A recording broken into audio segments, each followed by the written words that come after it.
est-ce que l'anecdote sur le prix est vraie? L'aventure Richard Mille de ces années-là, elle a donné la confiance à beaucoup de gens.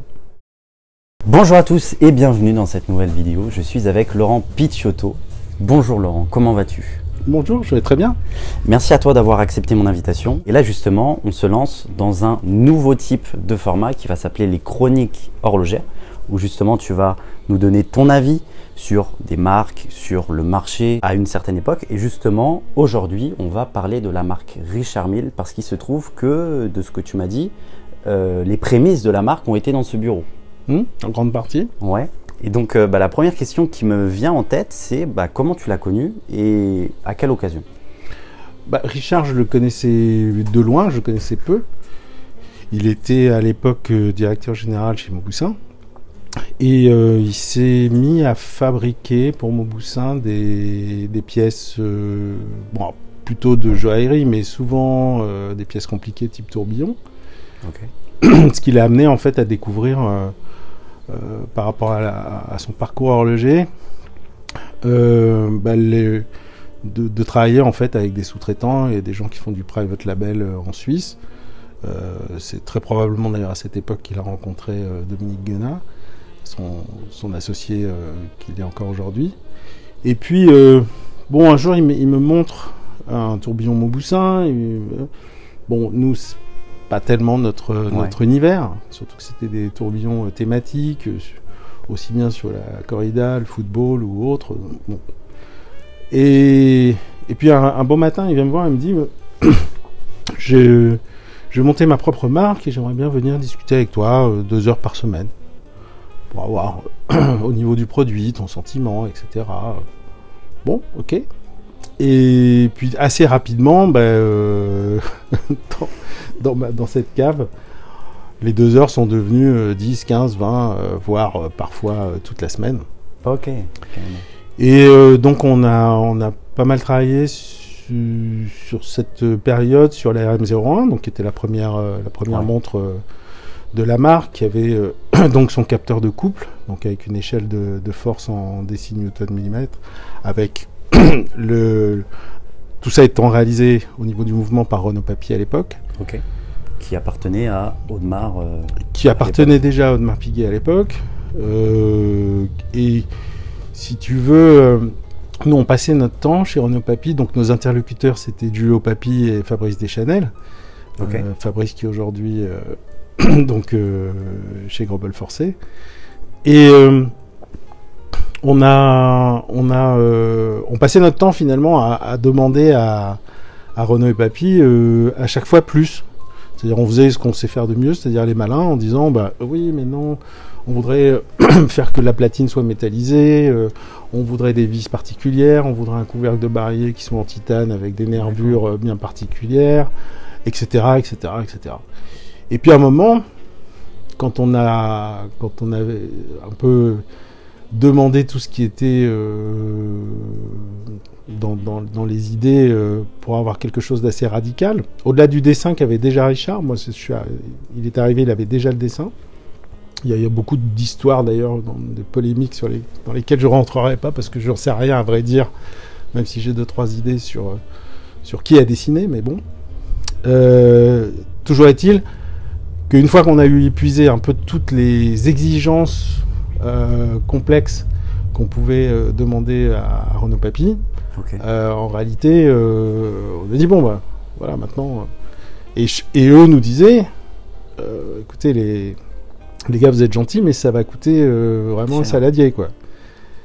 Alors on continuait de faire les malins, en disant si ce n'est que le jour où les gars nous font le total, le devis, etc. Là, ça rigole moins. Moins les malins. Et puis il y a eu une période un peu de flottement qui a duré 2-3 jours, où en fait on est arrivé à un prix certain. C'est-à-dire que aujourd'hui on est très loin de ce que c'est devenu, mais si on replace dans le contexte de l'époque, c'est-à-dire en 2001, on est parti à ce moment-là pour aller vers un prix de vente TTC de 176 000 €. sur la RM001. Bon, aujourd'hui, on pourrait estimer que l'équivalent d'aujourd'hui, c'est une pièce à 700 000, quand même. 800 000, 900 000, je ne sais pas exactement. À l'époque, 176 000 euros, au début des années 2000, c'est 3 fois, voire plus de 3 fois le prix d'un tourbillon d'une marque institutionnelle, historique, etc. Donc, et là, j'ai envie de dire, on part aussi du concept à l'époque de dire, en tout cas Richard, il a une approche en disant, il faut qu'on soit radical. Et moi, dans radical, j'entends et je traduis implacable. Et donc, sur la base de chacun son vocabulaire,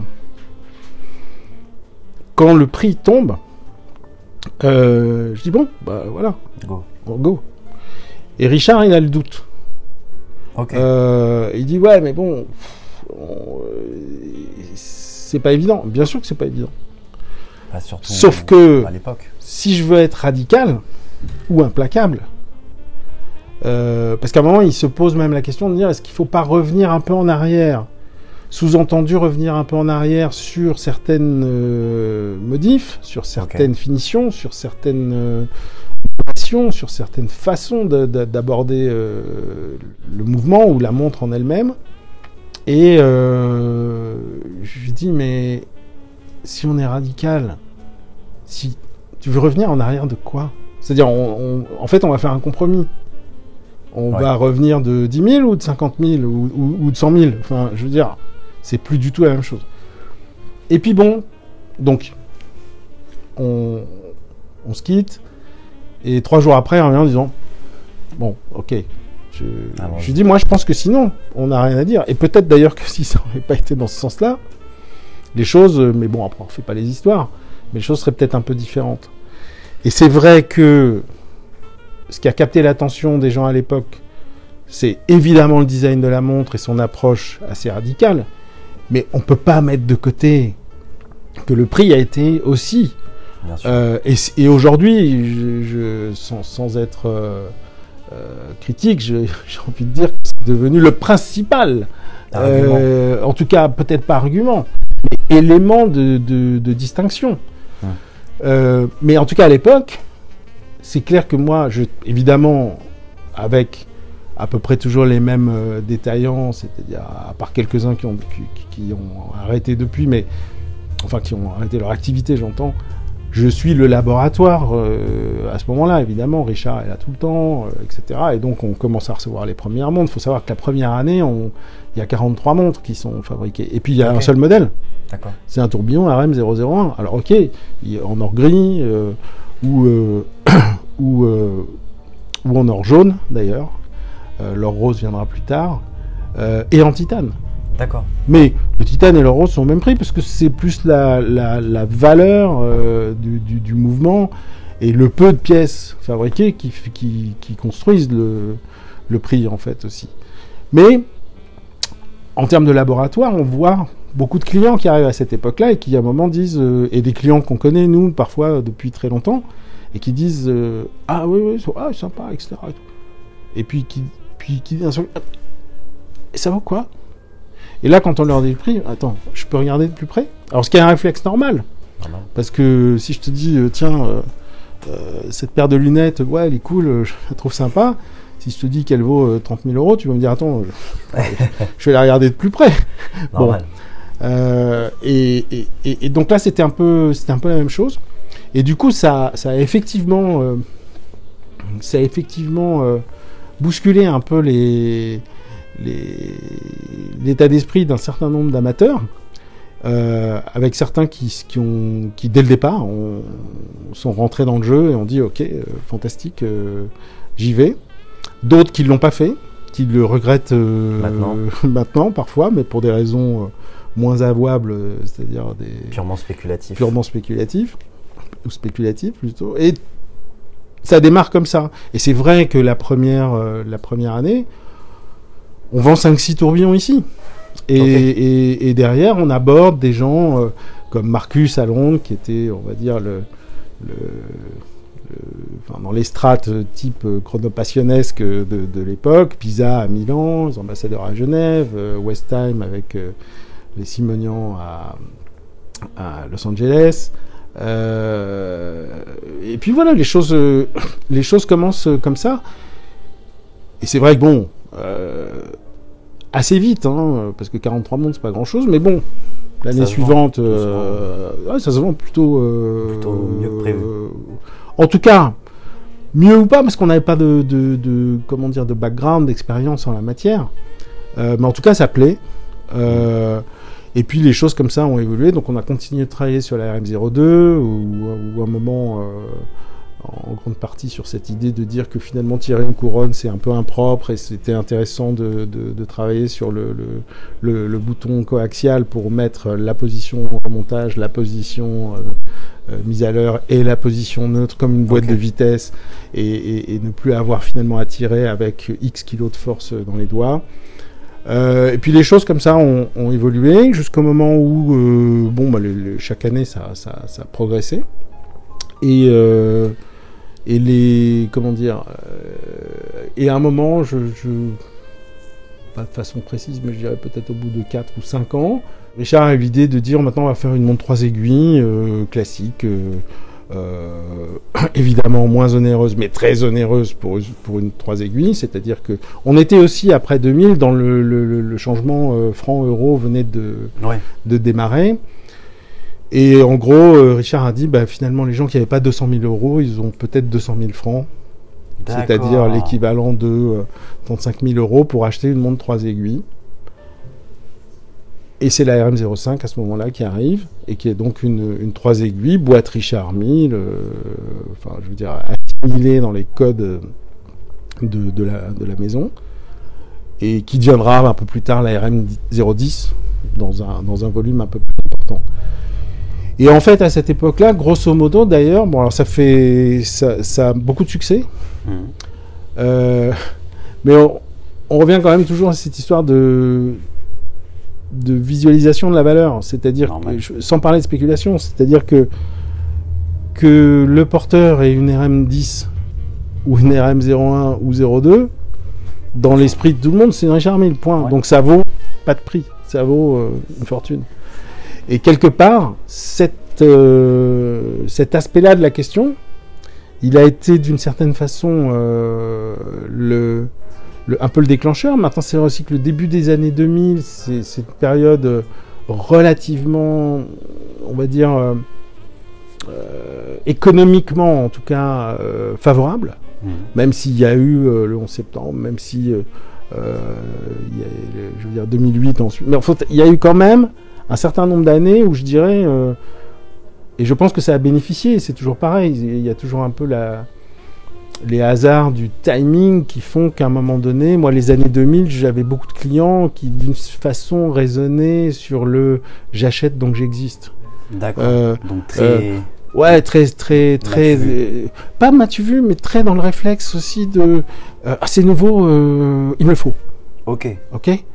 Donc Richard participe aussi à ça. Et en plus, c'est extrêmement cher, on ne sera pas beaucoup à la voir, il me le faut. Les gens sont beaucoup plus tempérés aujourd'hui. C'est-à-dire, moi j'ai des clients qui, pour s'amuser, me disent oui, aussi j'étais comme ça dans les années 2000, mais au bout de 8 secondes, 8 minutes ou 80 minutes, si je pense plus à ça, alors j'en ai pas besoin, on a besoin de rien, mais je passe à autre chose. Alors qu'à l'époque, on n'attendait pas plus de 8 secondes. Il me le faut. C'était une sorte de... D'ailleurs, ça a été une bulle horlogère pour la majorité bon nombre de maisons qui, de toute façon, dans les années 2000, ont explosé. Enfin, tout le monde a explosé dans l'horlogerie à ce moment-là. Mais comment était le marché des indépendants mais quand la marque est lancée, enfin, mais quel a été l'impact? L'impact, il a mis d'abord un peu de temps à se faire, même si ça a été relativement rapide. Maintenant, bon... il y avait des gens comme François-Paul Journe à ce moment-là qui étaient en train de faire aussi la construction de leur maison. Il y avait des gens comme Leroy qui essayaient de faire des trucs d'ailleurs en association avec François-Paul, avec des techniques horlogères avancées, enfin des sociétés qui travaillaient sur le sujet. Je veux dire, on peut pas réellement parler à l'époque d'une foule d'indépendants, même s'il y a déjà des gens de l'époque qui sont dans le sérail. Hein. Enfin, je veux dire, Urwerk qui existe à l'époque, mais d'une certaine façon, bon, c'est embryonnaire, etc. Et en fait, cet aspect-là de la question, il est assez important. C'est-à-dire que l'aventure Richard Mille de ces années-là, elle a donné la confiance à beaucoup de gens qui étaient des horlogers indépendants, qui d'un seul coup ont vu, parce que bon, il y a eu beaucoup de communication, les réinvestissements en communication ont été assez martelés, il y a eu la participation très vite au premier tour auto, donc avec les voitures vintage, etc., sur le circuit du Mans. On est allé assez vite aussi vers des ambassadeurs, que ce soit dans la Formule 1 pour aller après vers le tennis et beaucoup d'univers de différents types. Et en fait, beaucoup d'indépendants à l'époque, je pense que ça a compté pour des gens comme, je parlais d'Urwerk, mais beaucoup d'autres, se sont dit finalement, il y a une carte à jouer. Ça nous met en confiance. Pourquoi ? Alors après, ça nous amène presque vers un autre débat, mais c'est intéressant. C'est que ils se disent, ce type-là, il n'est pas horloger. Ce qui n'est pas nécessaire, forcément. Hein. Mais en tout cas, bon, il est en train de démontrer que c'est faisable. Nous, on est horloger. Ce qui est parfois, d'ailleurs, un frein. Mais qui peut, dans leur esprit, être une arme fatale. Oui. Et donc beaucoup à ce moment-là se disent, ce qu'il est en train de construire et qui a l'air de, enfin même pas qui a l'air, mais qui est en train de démarrer de façon assez forte, finalement, qu'est-ce qu'on a à perdre, nous aussi, à aller se frotter à une réalité de dire, on va lancer notre marque aussi. Ok. D'abord parce qu'on est dans ce business, mais en termes d'horloger, déjà parfois depuis un peu plus longtemps, qu'on fait des choses assez particulières, qu'on a pas mal d'idées, etc. Allons-y.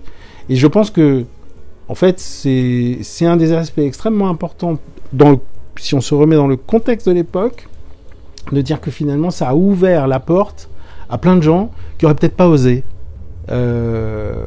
auparavant. Donc ça, c'était assez cool. Ouais.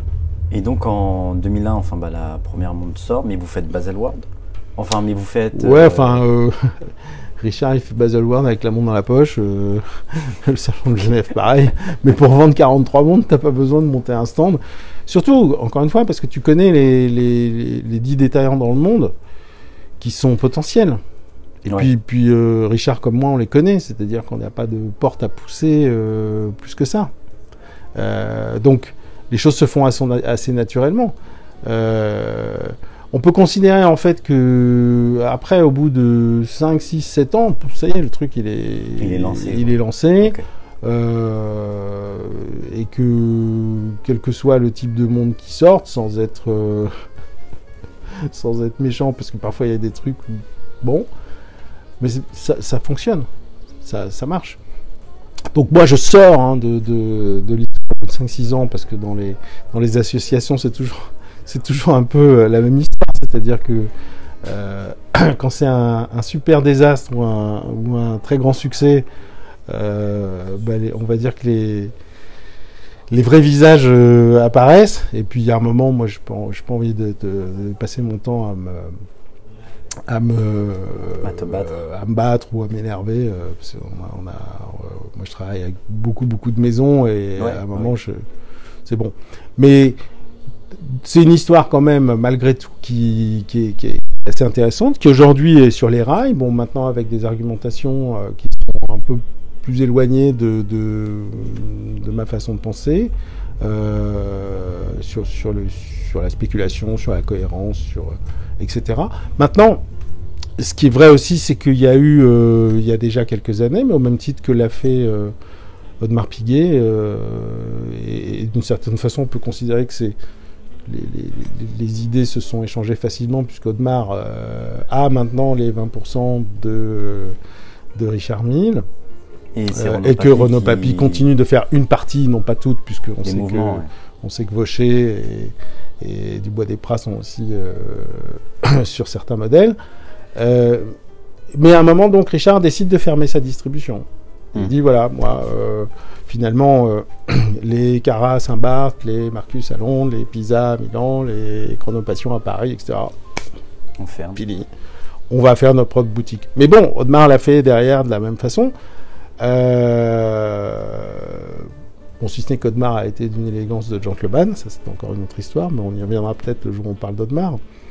Mais en tout cas, voilà, donc c'était finalement les quelques acteurs qui ont construit, enfin qui ont aidé à construire cette notoriété et cet intérêt pour la marque.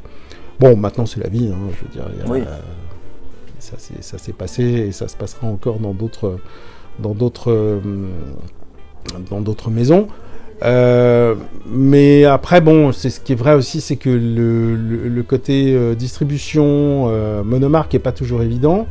C'est très compliqué en soi, au début. Moi, j'ai toujours fait quelque chose où je suis connecté, c'est-à-dire on a eu une boutique Audemars, on a eu une boutique Hublot, on a aujourd'hui une boutique MBNF Lab, mais elle est connectée.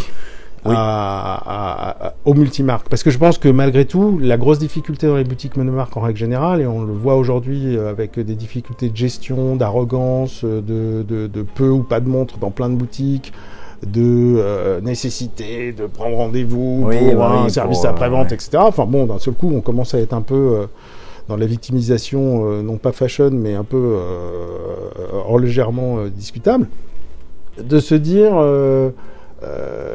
souvent la boutique monomarque elle dit nous ce qu'on vous propose c'est ce qu'il y a de mieux, le reste c'est sans intérêt, alors que on a des clients qui ont souvent plus de marques que nous alors qu'on en a une trentaine, donc mais bon après ça c'est aussi le business model d'aujourd'hui, c'est-à-dire peu d'indépendants dans la distribution, des marques internationales quasiment toutes les mêmes dans les grandes artères du monde entier. Bon, ok, c'est comme ça. C'est comme ça. Mais est-ce que l'anecdote sur le prix est vraie? Parce qu'on dit que, enfin, il y a une rumeur, mais qui court, mais comme quoi, une personne se serait trompée d'une virgule lors d'une vente. Non. Non, parce que, comme je t'expliquais tout à l'heure, quand les cotations sont arrivées, il y a plus eu ce moment de doute. Forcément. Mais ça, c'est quelque chose qui était back-office, qui s'est passé ici. Mais qui a été un élément déterminant pour la suite. Est-ce qu'on garde cette montre à 176 000 € ou est-ce qu'on va proposer une montre à 50 ou 60 000? Et ça aurait évidemment pas été du tout la même montre. Forcément. Non, l'histoire de la virgule, c'est un joke, mais comme tant de rumeurs qui naissent sur plein d'histoires. Non, la réalité, c'est plus que, ok, on veut quelque chose d'implacable, on demande à Renaud Papy, on veut ci, on veut ça. Hein. À un moment, les mecs se disent, ok, voilà le total. Et là, bon. Ouais, c'est ça, mais parce que vous avez dû du coup développer un mouvement, rien que pour vous. Oui, bien sûr. D'une part, mais d'autre part, avec des qualités de finition, avec... D'ailleurs, quand tu prends en fait le calibre de la RM01 de l'époque, et un calibre équivalent aujourd'hui, les évolutions en 20 ans étaient absolument spectaculaires. Je veux dire, la première, enfin moi j'ai eu une RM01 qui est partie dans la vente aux enchères avec quelques autres Richard Mille que j'avais quand j'ai fait mon reset chez Philips avec Coralbax. Les qualités de finition et même, enfin je veux dire, tout ça a évolué évidemment. C'est-à-dire la première était superbe, hein, mais elle n'a pas grand-chose à voir. Il y a des choses qu'on n'arrivait pas à faire à l'époque. Qui sont faisables du coup maintenant? Oui, ou parce que c'était le début qu'à un moment on disait bon, on va pas encore mettre encore plus de finances sur cet aspect-là. C'était plus compliqué d'avoir des balanciers blancs à l'époque, donc le premier mouvement on sort avec une pièce en or blanc.